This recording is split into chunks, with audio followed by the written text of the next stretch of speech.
छुपाना भी नहीं आता, जताना भी नहीं आता। आय हाय, बाजीगर, मुन्ना भाई, एमबीबीएस, बादशाह जैसे एक बेहतरीन हिट मूवीज में विनोद राठौर जी ने कई सुपरहिट गाने दिए। तो चलिए उनसे जानते हैं कि वो मोहम्मद रफ़ी जी के बारे में आज हमसे क्या शेयर करना चाहते हैं। अरे अरे अरे, so beautiful, thank you so much once.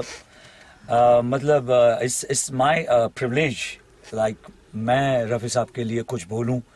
सूरज को रोशनी दिखाने वाली बात है, लाइक यू नो, लेकिन वी आर लाइक जो सिंगर, जितने भी मेल या फीमेल सिंगर हो, वो अगर वो रफ़ी साहब को ना सुने, रफ़ी साहब को ना गाए, तो वो सिंगर नहीं बन सकते। ये मैं बिल्कुल दावे के साथ कह सकता हूँ। परिपूर्ण, संपूर्ण जिसे कहते हैं, तो वो एक संपूर्ण सिंगर रहे हुए हैं। हर तरीके के उन्होंने गाने गाए हैं, वो चाहे रोमांटिक हो, सैड हो, देशभक्ति के हों, और सॉफ्ट नंबर के गाने तो ऐसा गाते थे कि आप खुद कांप जाओ, लाइक यू नो। तो मैं बचपन से ही उनका बहुत बड़ा मुरीद रहा हूँ, और मैंने एक पेंटिंग बनाई थी, दैट वाज इन 95-94 में, रफ़ी साहब की। तो तब से मेरा गाना भी थोड़ा सा बदल गया था। हालांकि मैं किशोर दा को शुरू से फॉलो करते आया हूँ, और आपने मेरे गाने सुने होंगे प्रेम ग्रंथ के, दिल देने की ऋतु आई, दिल देने की ऋतु आई, और इस दुनिया में प्रेम ग्रंथ। तो लक्ष्मी जी, जो जिनको मैं अपना गुरु मानता हूँ, मुझे बहुत प्यार करते थे, उन्होंने कहा था कि रॉबिन हुड मैं आपकी स्टाइल चेंज करूंगा, यू नो, गाने की।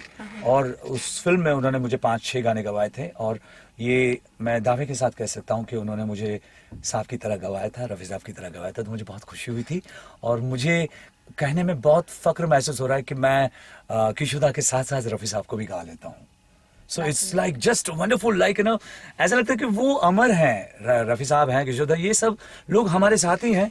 उनके गीत गाए हुए, उनका रोमांस, उनकी बातें, उनके इंटरव्यू आजकल हम लोग यूट्यूब पे देखते हैं, तो like we learn lot of thing, उनकी बातों से पता चलता है। सर, लक्ष्मीकांत प्यारेलाल की आपने बातें कह दी। जी जी जी। तो पहली कॉम्पोजिशन थी जब रफ़ी साहब को ट्रिब्यूट किया जा रहा था 31 जुलाई के लिए। हाँ जी। तो क्रोध फिल्म में अमित जी ने फिल्माया, अजीत साहब ने गाई थी, और आनंद बख्शी के लिखी हुई, और प्यारेलाल, लक्ष्मीकांत प्यारेलाल सर की कॉम्पोजिशन थी। तो फिर से उसके बाद से कोई सिनेमा अभी एक सेलिब्रेट करने जा रही है, जो आज के युग है। 31 तारीख को 31 लोग रफ़ी सर के लिए एक बहुत बड़ा ट्रिब्यूट देने जा रहे हैं, संगीत के दुनिया की तरफ से, पूरी सिनेमा की तरफ से। तो इस एफर्ट के बारे में थोड़ा सा। ये तो बहुत ही कमाल का, मतलब मुझे ऐसा लग रहा है कि I am dreaming right now, you know, क्योंकि रफ़ी साहब, किशोरदा, ये भगवान, ये भगवान लोग हैं। संगीत और फिल्में होती नहीं अगर ये दो नाम नहीं होते तो, क्योंकि ना संगीत होता, ना वो गाने बनते, ना वो महसूस आप कर पाते हैं जो काम इन्होंने किया है। उसके बाद हम लोग आए, हमारी ये जो जनरेशन आज की जो चल रही है, so we are taking care of Rafi sahab and किशोरदा। जो ट्रेंड उन्होंने शुरू किया था, उस वक्त वो एक्टर हुआ करते थे जो शम्मी कपूर थे, राज कपूर साहब थे, दिलीप कुमार साहब थे, और उसके बाद फिर शाहरुख खान आए, राजेश खन्ना, अमिताभ बच्चन, शाहरुख खान, सलमान खान, और आजकल जो यंग जनरेशन जितने।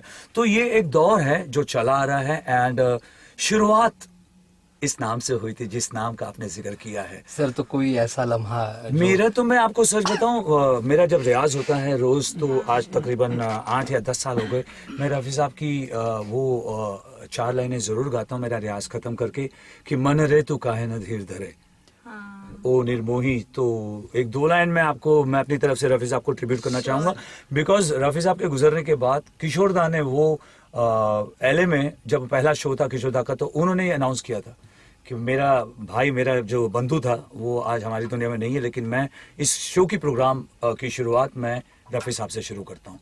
सो मैं कुछ कोशिश करूँगा 4 लाइन में, और ये मैसेज भी है हमारी जनता को कि धैर्य रखना थोड़ा ज़रूरी है, नो, भागा मत करो वरना थक जाओगे, no. So a special tribute to the greatest Rafi sahab. मन रे तू काहे न धीर धरे, ओ निर्मोही मोह न जाने, जिनका मोह करे, मन रे तू काहे न धीर धरे।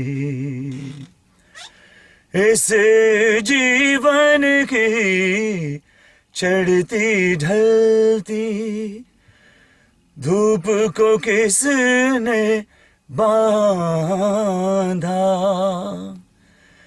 रंग पे किसने पहरे डाले, रूप को किसने बांधा, काहे को जतन करे हो मन रे, तू काहे ना धीर धरे।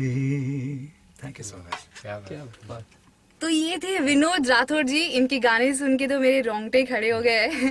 तो thanks a lot Vinod sir, and thanks a lot for sharing this moment with us. मैं मेरी कोशिश रहती अगर मैं 31 जुलाई को यहाँ पर रहता तो, लेकिन मैं चाहूँगा कि गाने वाले जितने भी सिंगर्स हैं वो आशीर्वाद लें रफ़ी साहब से खास, क्योंकि उनके आशीर्वाद के बिना गाड़ी चलती नहीं है आगे, और उनके वो गाने तैयार करें जो गाने नॉर्मल लोग नहीं गाते हैं, और कुछ ऐसा अपने आप में तैयार करें जो कि रफ़ी साहब ने गुजरने के बाद या कभी उनकी जो आत्मा है वो कभी सोचती होगी कि मेरा कोई ऐसा गाना कोई ऐसा बंदा गाए जो कि पॉपुलर नहीं है, यू नो। इस तरह के गाने आप लोग रेडी करेंगे, आप लोग सीखेंगे और ऑडियंस को सुनाएंगे, तो ये बहुत ही नई बात और बहुत बड़ी बात होगी खुद रफ़ी साहब के लिए भी, बिकॉज वो अमर है, वो हमारे साथ ही है, वो हमारे साथ ही चल रहे हैं और चलते रहेंगे। ऐसे लोग कभी गुजरते नहीं हैं। तो आप कोशिश करें कि जब ट्रिब्यूट वर्ड जब आता है तो कोशिश करें कि उसको निभाएं। Don't play with this word because ये बहुत खूबसूरत शब्द है, और रफ़ी साहब जैसी शख्सियत तो एक ही बार पैदा होती है। And I wish you very all the best जितने भी सिंगर हमारे गा रहे हैं। लेकिन मैं भी ये 4 लाइन अपनी तरफ से सुनाना चाहूँगा। 2 मिनट में आपको मैं वो गाना सुनाता हूँ जो शायद किसी ने नहीं सुना है। Sure. हाँ, तो मैंने कहा था जो 4 लाइन मैं सुनाने जा रहा हूँ, मुझे लगता नहीं है कि शायद ज़्यादातर लोगों ने ये गाना सुना है, लेकिन मेरा बहुत ही, हाँ, प्यासी शाम फिल्म का नाम, और 72 का शायद लक्ष्मी जी का म्यूजिक है। तो आप 2 गाने सुनाऊंगा, दोनों सेम मूड के हैं, और आप दोनों गानों को एंजॉय कीजिए। इसके मुखड़े मुखड़े सुनाता हूँ मैं।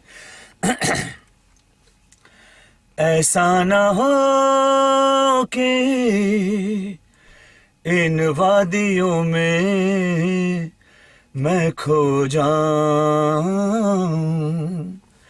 ऐसा न हो के इन वादियों में मैं खो जाऊं, और तुम मुझे ढूंढा करो और मैं कहीं मिल न पाऊं, ऐसा न हो कि इन वादियों में मैं खो जाऊं। और एक मुखड़ा है वो मैं आपको सुनाना चाहूँगा। मेरा बहुत ही फेवरेट गाना है वो, मुझे बहुत अच्छा लगता है जब मैं रात को देखता हूँ और सुनता हूँ, because I have this song. So इसे कहते खजाना, यू नो, आपका ज्ञान ही आपको अपनी मंजिल तक ले जाता है। सो ये ज्ञान है, ज्ञान की बातें हैं। Let's enjoy this another song. एक सेकेंड ना, क्या था, क्या गाना था, क्या था? चाहे डूबो दो चाहे बचा लो, आवारा माझी। Yes, got it. The second song is quite similar to this music and this tune, Rafi साहब का, और सुनील दत्त साहब ने ये पिक्चराइज किया था उनके ऊपर। आवारा माझी जाएगा कहाँ, उसका तो साहिल तू है जहाँ। आवारा माझी जाएगा कहाँ, उसका तो साहिल तू है जहाँ। चाहे डुबो दो चाहे बचा लो, आवारा माझी जाएगा कहाँ, उसका तो साहिल तू है जहाँ। लव यू रफी साहब।